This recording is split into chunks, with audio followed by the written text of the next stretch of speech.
کئی ہندو مجھے T V پہ دیکھتے, میں ہندوازم کے بارے میں تقریر کرتا ہوں, جب مجھے دیکھتے تو میری عزت کرتے.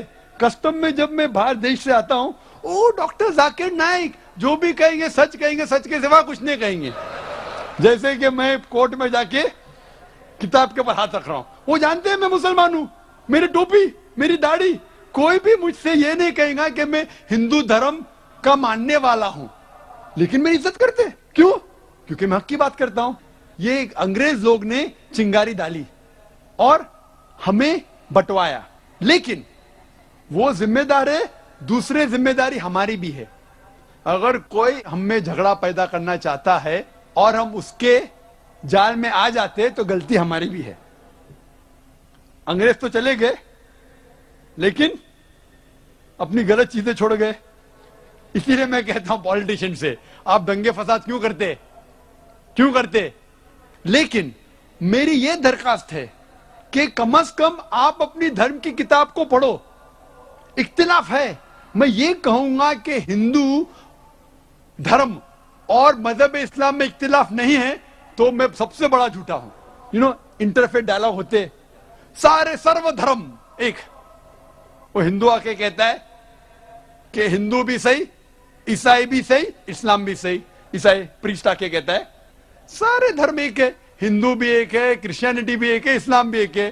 کوئی مسلم کو پکڑتے بکرے کو اسٹیج پہ لے کے آتے, وہ مسلم بھی کہتا ہے سارے دھرم ایک ہے, ہندو بھی ایک, کرسچینٹی بھی ایک اور اسلام بھی ایک. میں کہوں گا وہ ہندو پنڈت سے کیا آپ اسلام قبول کریں گے؟ وہ کہیں گا نہیں. وہ کرسچن سے کہیں گا کیا آپ ہندو بنیں گے؟ وہ کہیں گا نہیں. میں کہوں گا مسلمان سے کرسچن بنیں گے؟ وہ کہیں گا نہیں. میں یہ کہتا ہوں اختلاف تو ہے, کم از کم وہ چیز جو یکساں ہے سارے دھرموں میں, اس کے اوپر کم از کم ہم عمل کریں. میری ایک درخواست ہے, کم از کم آپ اتنا مان لو کہ دنیا میں کم از کم ایک کتاب خدا کی ہے اور 100% صحیح ہے. ہندو بولے گا مجھے اعتراض نہیں, وہ ہندو کہیں گا مجھ سے مجھے اعتراض نہیں, ویدا پوری صحیح کتاب ہے. وہ کرسچن کہیں گا مجھے اعتراض نہیں بائبل کو ماننے میں, بائبل خدا کی کتاب ہے 100% صحیح. مسلم آ کے کہیں گا قرآن صحیح ہے. کسی کو اعتراض نہیں, میں کسی کو چوٹ نہیں پہنچا رہا ہوں. پھر میں کہتا ہوں کہ جو یہ تینوں کتابوں میں یکساں ہے, بائبل میں, وید میں, قرآن میں, کم از کم اس کے اوپر تو عمل کرو. بائبل میں بھی لکھا ہوا ہے, وید میں بھی, قرآن میں بھی خدا ایک ہے. نہ خدا کا لڑکا ہے, نہ خدا کا والد ہے, نہ جنا ہے, نہ کسی کو جنتا ہے. بت پرستی حرام ہے, بائبل میں بھی لکھا ہے, وید میں بھی لکھا ہے, قرآن میں بھی لکھا ہے. پیغمبر آنے والے, بائبل میں لکھا ہے, قرآن میں, وید میں. محمد صلی اللہ علیہ وسلم آنے والے, وہ بھی لکھا ہے. محمد صلی اللہ علیہ وسلم کے پاس عمل کرو, وہ بھی لکھا ہے. تو جو چیز اختلاف کے اس کو چھوڑ دو, کم از کم جو چیز یکساں ہے اس کے اوپر تو عمل کرو. تو میں جھوٹ موٹ کا یہ نہیں بول رہا ہوں کہ سارے دھرم ایک ہے. میں تقابل مذاہب کا طالب علم ہوں. اگر میں ایسا کہوں گا تو سب سے بڑا جھوٹ کہہ رہا ہوں. میں یہ کہتا ہوں کہ آپ کے کتاب کا مطالعہ کرو, کم از کم جو چیز یکساں ہے اس کے اوپر عمل کرو. جو ڈفرنسز ہے, اختلاف ہے, اس کو بعد میں دیکھیں گے. تعالوا الی کلمۃ سواء بیننا وبینکم, آؤ ہم اس بات کی طرف جو آپ اور ہم میں یکساں ہے. سب سے پہلی بات, اللہ نعبد الا اللہ, ہم عبادت کریں صرف اللہ کی اور کسی کی نہیں, صرف خدا کی. تو میں یہ کہہ رہا ہوں کہ یکسانیت ہے, اس کو ہم جانیں, اس کے اوپر عمل کریں. اور اگر آپ وید پڑھیں گے, وید میں لکھا ہوا ہے ایک آنے والا ہے پیغمبر, اس کا نام ہے نرشنسا, وہ قورما ہے. ایک کل کے اوتار آنے والا ہے, وہ آپ کو سیدھے راستے پہ لے کے جائیں گے. کل کے اوتار محمد صلی اللہ علیہ وسلم, اس پہ نازل ہوئی قرآن. تو میں کہہ رہا ہوں کہ وید کی کم از کم تحقیق کرو, ہندو دھرم کی کتاب کی تحقیق کرو, اور پھر ہم مل جل کے ایک چھت میں رہ سکتے اور ہمارے دیش کو آگے بڑھا سکتے. ہوپ دان سے کوشچن. مائک پہ سوال و جوابات کا سلسلہ ختم ہوا. پیپر سلپس پہ آئے ہوئے سوالات کے جوابات ہم ڈاکٹر صاحب سے لیں گے. پہلا سوال بھائی تشار ڈکشٹ کا ہے. آپ پوچھتے ہیں کہ آپ نے تو اپنے بھاشن میں ایمان کے پلرز کے بارے میں بتایا, کیا اسی طرح اسلام کے پلرز کے بارے میں کچھ ہے جو ہندو دھرم سے سامانتائیں رکھتی ہیں؟ بھائی تشار کا سوال تھا کہ میں نے تقریر میں اسلام میں جو ایمان کے ارکان ہیں اور ہندو دھرم میں ان دونوں کے بیچ جو یکسانیت ہے اس کا ذکر کیا. کیا ہندو دھرم اور اسلام کے ارکان میں یکسانیت ہے کوئی؟ جیسے میں نے تقریر میں فرمایا تھا کہ ساری یکسانیت کا ذکر کرنے کا وقت نہیں تھا، لیکن جب ہم تحقیق کرتے ہیں اسلام میں جو پلرز ہے، اسلام میں جو ارکان ہیں، اور ہندو دھرم میں یکسانیت کافی ہے۔ اللہ کے رسول محمد صلی اللہ علیہ وسلم فرماتے ہیں صحیح بخاری میں جلد نمبر 1 کتاب الایمان چیپٹر نمبر 1 حدیث نمبر 8 میں، اسلام 5 ارکان پہ مبنی ہے۔ اسلام کے 5 ارکان ہے۔ نمبر 1 لا الہ الا اللہ محمد رسول اللہ، توحید کے بارے میں۔ نمبر 2 صلاح، نمبر 3 زکوٰۃ، نمبر 4 صوم، اور نمبر 5 حج۔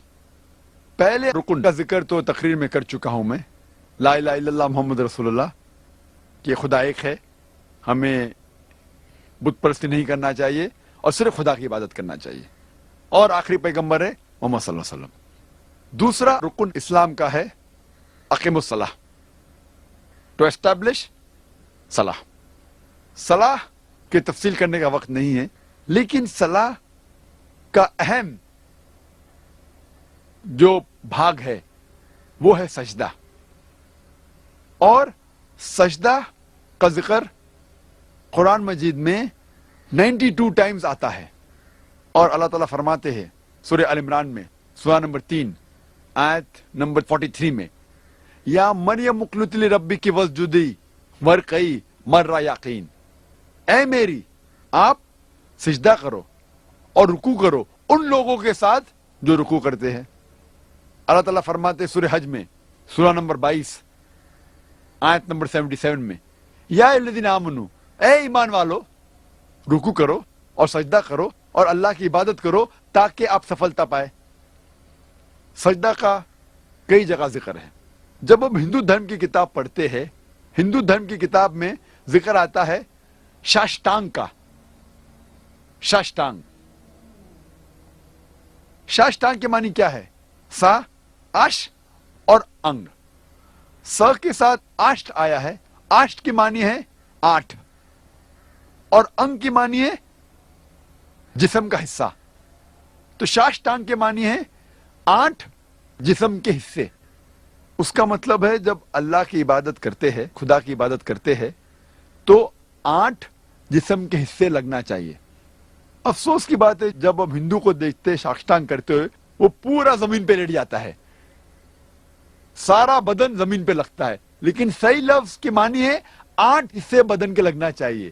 جب ہم سجدہ کرتے ہیں تو ہمارے 8 بدن کے حصے لگتے ہیں زمین کو،